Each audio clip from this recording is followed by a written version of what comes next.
Hello students, today we are going to perform an experiment in our mechanical vibration lab.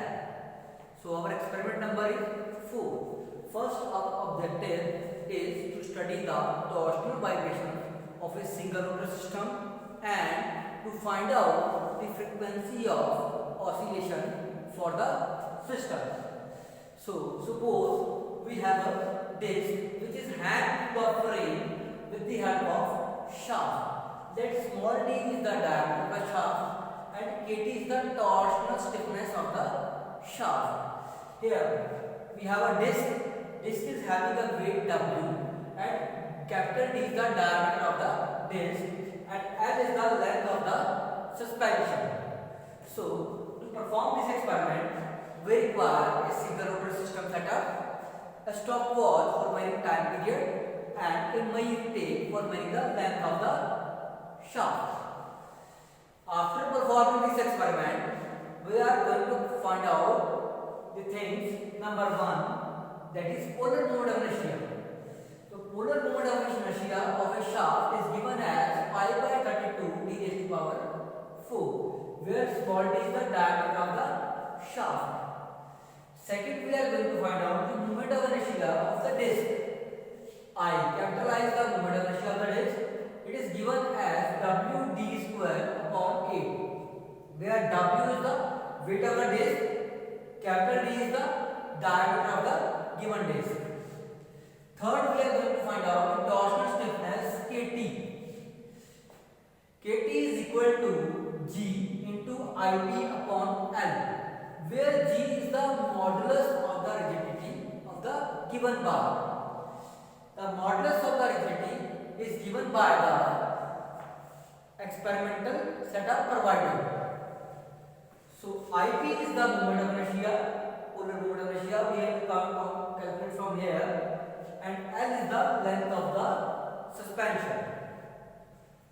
Fourth, we are going to find out the theoretical time period. We know the theoretical time period for a torsional vibration system is given as 2 pi under root I upon kt. The theoretical time period we have already derived in our theory class. Fourth, we are going to find out the actual time period. Actual time period is given as the total time taken for n number of oscillations. T is the total time taken, n is number of oscillations. We will get a T actual. After that it is required to find out the theoretical frequency. We know that frequency is defined as the number of oscillations per unit time. In this case, we have found out the time period for one oscillation. So, F theoretical frequency is given as 1 upon T theoretical. The result came out to be hertz.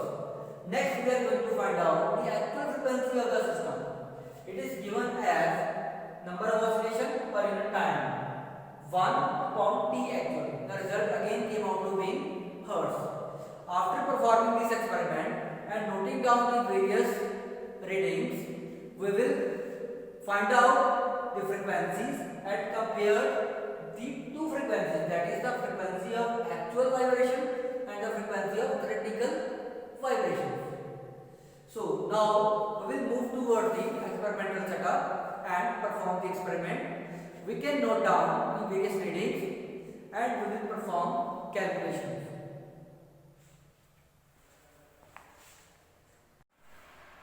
Now, in this experiment, we require a disc which is attached to the shaft, and shaft's one end is fixed with the help of a chuck.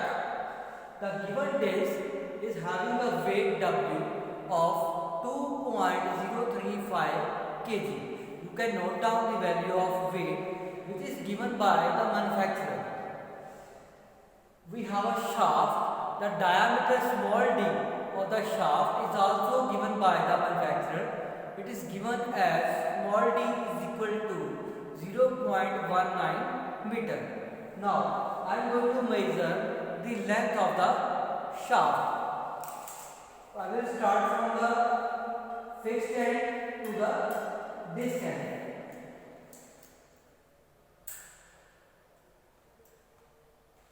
The length of the shaft is came out to be 45 centimeter, that is 0.45 meters. Now I have to measure out the time period of oscillation. So it is difficult to measure single time period for single oscillation. So we will measure the time period for 10 oscillations. So I am going to give oscillation and measure the time period. So I am going to start from this side and perform like this. 1, 2, 3, 4, 5, 6, 7, 8, 9, 10. The time period for 10 oscillation is came out to be 5.61 seconds. For single oscillation, we will divide the total time period for 10 oscillation to the number of oscillation. That is 5.61 divided by 10. The time period for a single oscillation came out to be 0.561 second. Now we will move towards the observation table and perform the various calculation and find out the theoretical frequency as well as the actual frequency, and we are also going to compare these two frequencies.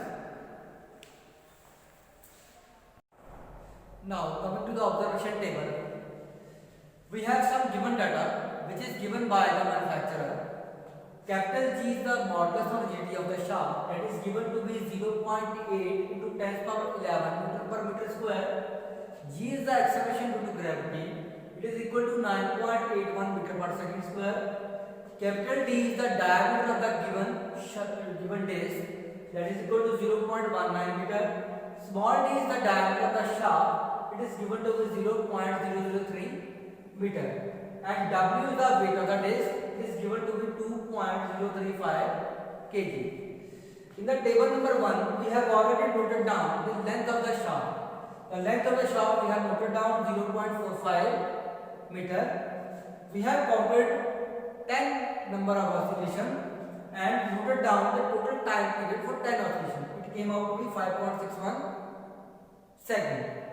After dividing the total number of oscillation, we will get a T actual. It is given that it is found to be 0.561 second. Now we will move towards the calculation.